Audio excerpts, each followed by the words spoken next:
আসসালামু আলাইকুম প্রিয় দর্শক, সকলকে স্বাগত জানিয়ে দেব এই ভিডিওর মাধ্যমে গত 24 ঘন্টার অভিবাসীদের সকল তথ্য যা জানার অপেক্ষায় রয়েছেন। আপনি নিজে জানুন, অন্য একজন ভাই বোনকে এই তথ্যটি জানান, ভিডিওটি শেয়ার করুন, চ্যানেলটি সাবস্ক্রাইব করুন, ফেসবুক পেজটি লাইক ফলো করুন প্রতিদিনের আপডেট তথ্য প্রতিদিন জানার জন্য। আপনি কোন দেশ থেকে এই ভিডিওতে যুক্ত হয়েছেন কমেন্টস করবেন, ইনশাআল্লাহ আপনার কমেন্টসে রিপ্লাই করা হবে। সমুদ্রে বিপদগ্রস্ত অবস্থায় রয়েছে 40 জন অভিবাসী, যা নিশ্চিত করেছে অ্যালামফোন রেডিও টেকনোলজি। অ্যালামফোনের তথ্য মতে লিবিয়া থেকে ছাড়ার পর এই নৌকাটি মাত্র 33 কিলোমিটার আসার পরে বিপদে পড়ে যায়। নৌকাটিতে অভিবাসী অবস্থান এবং নৌকাটি উদ্ধারের জন্য আমরা বেশ কয়েকবার বার্তা প্রচার করার পরেও এখনো কোনো সংগঠনকেই এই নৌকার অভিবাসীদেরকে উদ্ধার করার জন্য আগ্রহ দেখায়নি বা আমরা তাদেরকে পাইনি। প্রার্থনা করুন যাতে করে এই বিপদগ্রস্ত নৌকাটিকে কেউ না কেউ উদ্ধার করে, আর না হয় আরো একটি নৌকা ডুবি, আরো অভিবাসী মৃত্যু। 2025 সালের প্রথম থেকে যে ঘটনাগুলো লিবিয়ার উপকূলগুলোতে ঘটছে, একদিকে লিবিয়ান কোস্টগার্ডের প্রতিনিয়ত শরণার্থী আটক, অন্যদিকে লিবিয়ার উপকূলের নৌকা ডুবি, অভিবাসী মৃত্যু। 2025 সালের প্রতিদিনের আপডেট যা অভিবাসীদের জীবনকে আরো দুর্বিষহ করে তুলছে। এদিকে 110টি সংগঠন, যেটা ইউরোপীয় ইউনিয়নের বিভিন্ন দেশের অর্থায়নে লিবিয়া, তিউনিসিয়াতে যে ঘটনাগুলো ঘটছে সেগুলো বন্ধ করার দাবি জানিয়েছে। তারা বেশ কিছু তথ্য উঠিয়ে ধরেছে, যেখানে তারা পুরস্কার বার্তা দিতে চেয়েছে ইউরোপীয় ইউনিয়নের দেশগুলোকে, বিশেষ করে উল্লেখযোগ্য ইতালিকে। আপনাদের অর্থায়নে লিবিয়া এবং তিউনিসিয়াতে যে ঘটনাগুলো ঘটছে যা স্পষ্টই মানবাধিকারের লঙ্ঘন। আপনারা টাকা দিয়ে এই কাজগুলো করছেন, অথচ আপনারা সাধারণভাবে নিজেদেরকে সাধু হিসেবে প্রচার করেন। আপনারা বলেন যে আমরা মানবতা রক্ষা করি, অথচ আপনাদের অর্থায়নে এই অঞ্চলে কি হচ্ছে তা আপনারা নিজ থেকেই দেখেন, কিন্তু না জানার ভান করেন। আপনাদের টাকা দিয়ে মানুষ হত্যা হচ্ছে, এখানে নির্যাতন হচ্ছে, মানুষ একবারে পঙ্গু হয়ে যাচ্ছে, নানা ধরনের সহিংসতা যা স্পষ্ট একবারে ফিক্সড সিলেক্টেড মানবাধিকারের লঙ্ঘন, অথচ আপনারা এগুলোর কোনো তোয়াক্কা করছেন না। আপনারা একদিকে টাকা দিয়ে এগুলো করছেন, অন্যদিকে মানবাধিকারের কথা বলে সারা পৃথিবীতে আপনাদেরকে সাধু সন্ন্যাসী হিসেবে প্রচার করছেন। আপনারা এশিয়া, আফ্রিকা, মধ্যপ্রাচ্যের সহিংসতা লাগিয়ে রেখেছেন, আবার আপনারাই বলছেন তারা কেন অভিবাসী হিসেবে এই দেশগুলোতে আসে, আবার তাদেরকে বাধা দিচ্ছেন। আপনারা আপনাদের স্বার্থ সংশ্লিষ্ট কার্যক্রম এশিয়াতে, আফ্রিকাতে, মধ্যপ্রাচ্যে বন্ধ করে দেন। একজন অভিবাসীও ইউরোপে আসবে না, আমরা কথা দিলাম। এভাবে 110টি যেটা মানবাধিকার সংগঠন, এনজিও সংস্থা, সুশীল সমাজের প্রতিনিধি যুক্ত হয়ে এই বার্তাগুলো প্রচার করছে। আপনারা জানেন যে সম্পূর্ণ ইউরোপের ইচ্ছায় লিবিয়ার সাবেক প্রেসিডেন্ট গাদ্দাফি সরকারের পতন এবং এই অঞ্চলটি সম্পূর্ণ মাফিয়া তন্ত্রের আন্ডারে চলে যাওয়া। নতুন করে ইউরোপের আগ্রাসনে চলছে তিউনিসিয়া।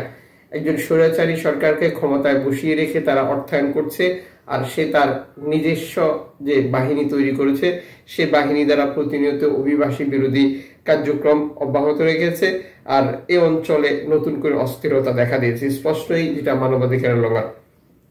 এদিকে ইউরোপীয় ইউনিয়ন গত বছর 2024 সালে 80% অভিবাসী প্রবেশ কম করেছে, যা নিশ্চিত করেছে ইউরোপের বিভিন্ন সংগঠন বা সংস্থা থেকে। যার মূল কারণ হচ্ছে যে ইউরোপের অর্থায়নে তিউনিসিয়ার স্বৈরাচারী ফ্যাসিস্ট সরকার তাদের দেশে বিভিন্ন দেশের নাগরিকদের উপর যে ভয়াবহ নির্যাতন অত্যাচার চালু করেছে, যা নতুন করে এই ডিজিটাল যুগে এসেও মানবাধিকার স্পষ্ট লঙ্ঘন হচ্ছে। যদিও যেটা ম্যানুয়াল যুগে এই কাজগুলো হতো, কিন্তু ডিজিটাল যুগে এসেও যে এই কাজ হয় তার উদাহরণ হতে পারে লিবিয়া, তিউনিসিয়া, মধ্যপ্রাচ্য সংকট, আফ্রিকার বিভিন্ন দেশের পরিস্থিতি এবং এশিয়া অঞ্চলের খাদ্য সংকট, যা প্রতিনিয়তই বৃদ্ধি পাচ্ছে, আর যেগুলো স্পষ্টই ইউরোপীয় ইউনিয়নের কারণে হচ্ছে বলে বা পশ্চিমা দেশগুলোর কারণে হচ্ছে বলে এই খাত বিশ্লেষকরা মনে করে।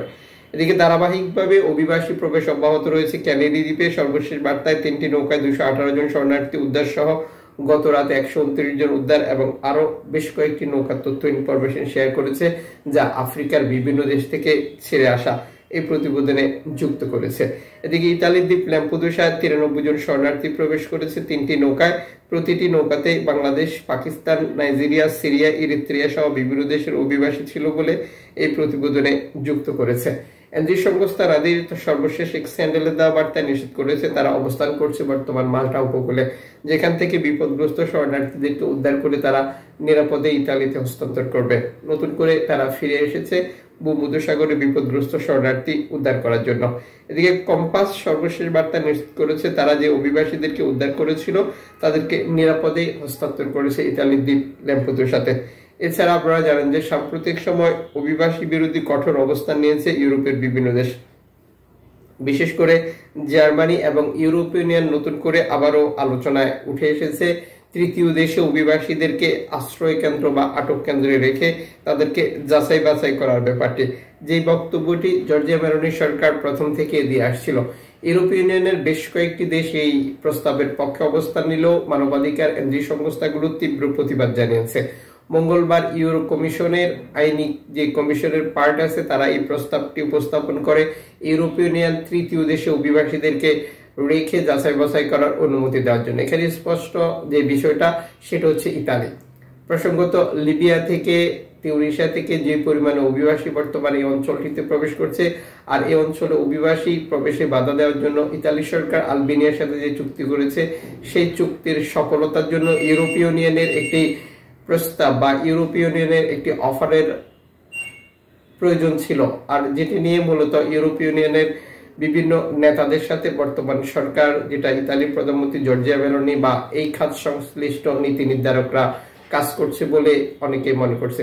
প্রিয় দর্শক, আপনারা জানেন যে জীবন এবং জীবিকার সন্ধানে আরো উন্নত ভবিষ্যতের আশায় ভিটে মাটি বিক্রি করে ধার দেনা করে সুদের উপরে টাকা নিয়ে বাংলাদেশিরা প্রতিনিয়ত চেষ্টা চালিয়ে যাচ্ছে ইউরোপে যাওয়ার জন্য।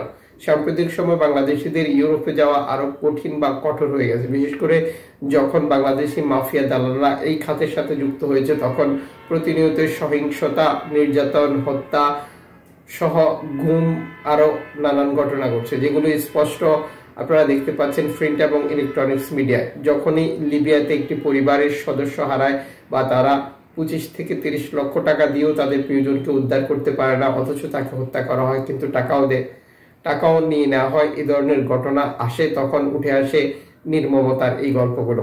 যদিও দু একটি ঘটনাই আমরা শুধু জানতে পারি, এর পেছনে অগণিত ঘটনা থেকে যায় বা অগণিত ঘটনা ঘটে যা অনেকেই জানতে পারে না। আপনারা অনেকেই প্রশ্ন করেন যে অবৈধভাবে বর্তমান পরিস্থিতিতে ইতালি যাওয়ার ব্যাপারটা আপনারা কিভাবে দেখছেন। টাকা আপনার সিদ্ধান্ত, আপনার অবৈধভাবে কোনো কার্যক্রমই সঠিক নয়। অবৈধভাবে কোনো কাজে আপনি কোনো আইনি সহযোগিতা যেমন পান না, তেমনি আপনার ইচ্ছে মতো কোনো কিছুই হয় না, কাজেই আপনি সিদ্ধান্ত নেবেন। তবে আমরা মনে করি বৈধভাবে যাওয়ার চেষ্টাই হচ্ছে সর্বোচ্চ চেষ্টা, অবৈধভাবে যাওয়ার চেষ্টা কোনো চেষ্টাই নয়। তারপরও থেমে নেই বাংলাদেশিদের অবৈধভাবে ইউরোপে যাত্রা, আর এভাবেই আমরা তথ্য ইনফরমেশন দিয়ে যাব। যুক্ত থাকুন ইউটিউবে, যুক্ত থাকুন ফেসবুকে।